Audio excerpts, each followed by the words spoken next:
কি বন্ধুরা, তোমরা ভান্ডারা দেখে ভাবছো এটা কিসের ভান্ডারা? এটা হচ্ছে অনুকূল ঠাকুরের জন্ম উৎসব 136তম।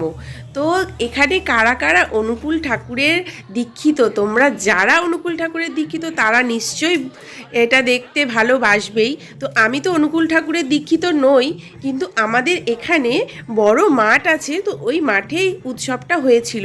তো আমি তো এই ফার্স্ট টাইম দেখলাম অনুকূল ঠাকুরের এই মহা উৎসবটা, খুবই ভালো লেগেছে। তো দারুণ মহা উৎসবটা এতটা বড় মাঠ জুড়ে হয়েছে, অনেক প্রচুর মানুষ এসেছে।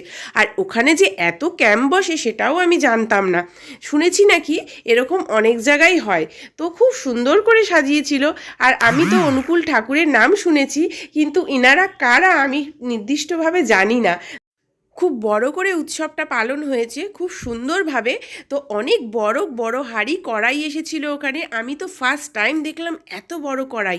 তো যাই হোক, শুনেছি নাকি এত বড় কড়াইতেই রান্না হয়, এত এত খাবার, প্রচুর পরিমাণে খাবারের ডেচকি ওখানে, বড় বড় ডেচকি, তোমরা দেখলেই ভিডিওটা বুঝতে পারবে।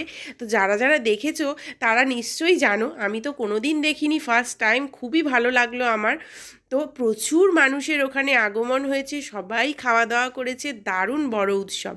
তো তোমরা ভিডিওটা পুরোটা দেখবে, যারা অনুকূল ঠাকুরের দীক্ষিত তাদের তো অবশ্যই ভালো লাগবে ভিডিওটা, সেটা জানি অবশ্যই।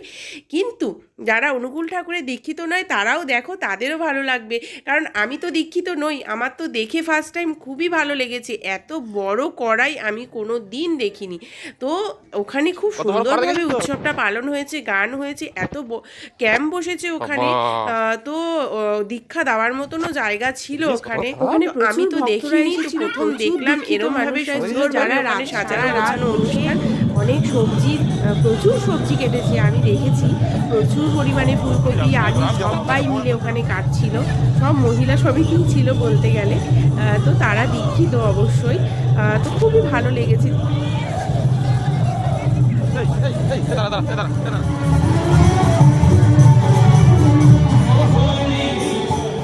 তারপর তিনি এলেন পরমদয়াল শ্রী ঠাকুর মাতা মনোমোহিনী দেবী পুত্র। কিন্তু প্রতি যুগেই তারা কিন্তু সে একই কথা বলে গেছেন, সে এক এবং অদ্বিতীয়, তার সনাতন মধ্যে। ছোট্ট একটা গল্প করি, যিশু তিনি অহংকারটা স্বীকার করতে পারেন। তো সেদিনকে মনে হয় একাদশী ছিল, ওই জন্য ডালিয়ার খিচুড়ি হয়েছিল। তো আমি সাধারণত শুনেছি চালের খিচুড়ি, তো আমি শুনে অবাক হয়ে গেছিলাম ডালিয়ার খিচুড়ি। তো শুনলাম যে সেদিনকে নাকি একাদশী ছিল, তো অনেকেই যেহেতু একাদশী পালন করে, তো সেই জন্য ডালিয়ার খিচুড়ি হয়েছে। তো আমাদের এখানে সুন্দর করে গেট করা হয়েছিল, আর চাটনি করা হয়েছে। চাটনির ওপরে তো তোমরা দেখতেই পাচ্ছ কত কাজু বাদাম ছড়ানো। তো পায়েস করার কথা ছিল, যেহেতু একাদশী ছিল সেই জন্য পায়েস হয়নি। এত সুন্দর করে ওখানে সাজানো হয়েছে, অনেক চেয়ার টেবিল পেতে খাওয়ানো হয়েছে সবাইকে। সবাই দেখছিলাম প্যাকেটে বাড়ি ভরে হয়ে নিয়েও যাচ্ছে। তো যাই হোক, তোমরা কড়াইটা নিশ্চয়ই দেখতে পাচ্ছ, সুন্দর বড় একটা কড়াই, এই কড়াইতেই রান্না হয়েছে। আমি তো রান্নাটা দেখিনি, কড়াইটা দেখে আমি অবাক হয়ে গেছি। এত বড় কড়াই, মানে অনেকজন মানুষ ঢুকে যাবে, এতটাই বড় কড়াই, নিজের চোখে না দেখলে বিশ্বাস করা যাবে।